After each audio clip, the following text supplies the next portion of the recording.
Paula Pineda Sanchez will be presenting their project, a non-antibiotic approach to treat the outbreak of Vibrio cholera. Let's please welcome Paula to the stage.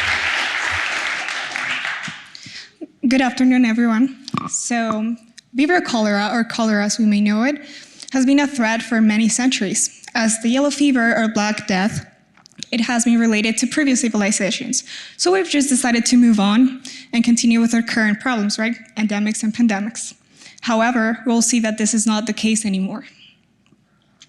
As you may see, the numbers of cholera are alarming. For example, if we go to Afghanistan or Middle East countries that haven't seen peace for years, countries where people have no other options than migrate to refugees camps and suffer the consequences of cholera, situations that lead them to a life or death situation. For developed countries like Canada, we have it much more simpler. We can go to a doctor, we can afford taking the pills they prescribe for us, we can afford taking care of our health afterwards, and hopefully we'll move on. We might encounter problems like antibiotic resistance, but hopefully we'll move on, right? But we have to make sure and be knowledgeable that this is a privilege that not everyone can enjoy of. But we have a solution for this. By engineering our own gut bacteria to produce the antibodies required to fight cholera, as well as using derivatives from omega-3, we will be able to fight cholera and its symptoms. Our project is called Vibrio Cholera Probiotic. We want to target 3 main factors. First, we don't want to cause any harm that cholera already did.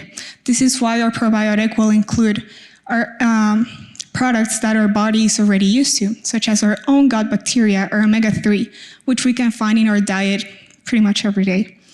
Second of all, our probiotic is complete. We have decided to go through a holistic approach.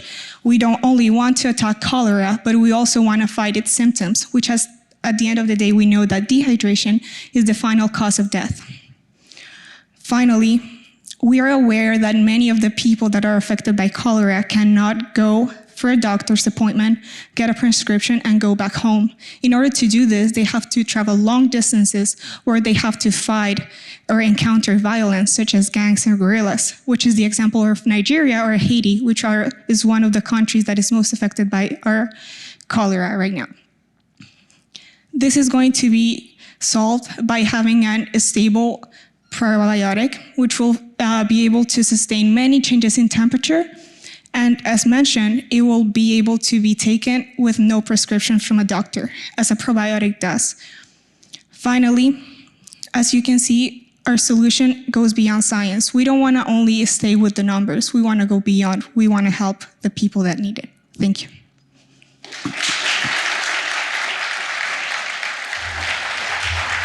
That was great, Paula. Yeah, thank you had so 1 second to spare, too. Yes. Good job. Now we'll just take 2 minutes for some questions and answers from the judges. Thank you, Paula, for starting us off so well. I've been looking forward to this for months, and you didn't disappoint. So thanks for a great start. My question is about next steps. Who would you envision as your ideal customer? As mentioned, our ideal customer are people from developed countries. I think they should be priority because they are the ones that are suffering the most. That will be our first target audience.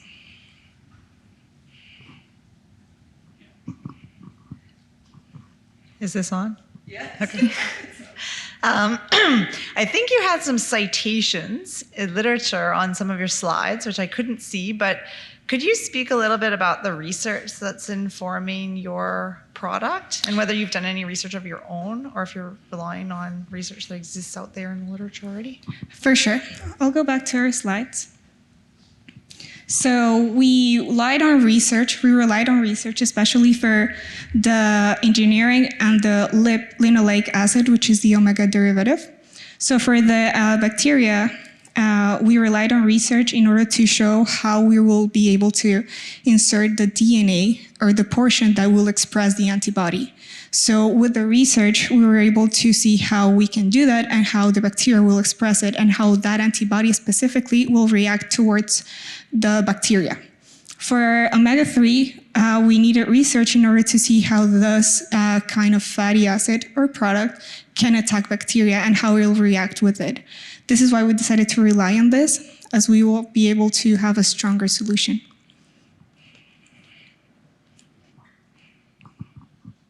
So with a lot of medical technologies, intellectual property protection, having patents, having some novel claims that you can take when you're looking for partners to help develop this.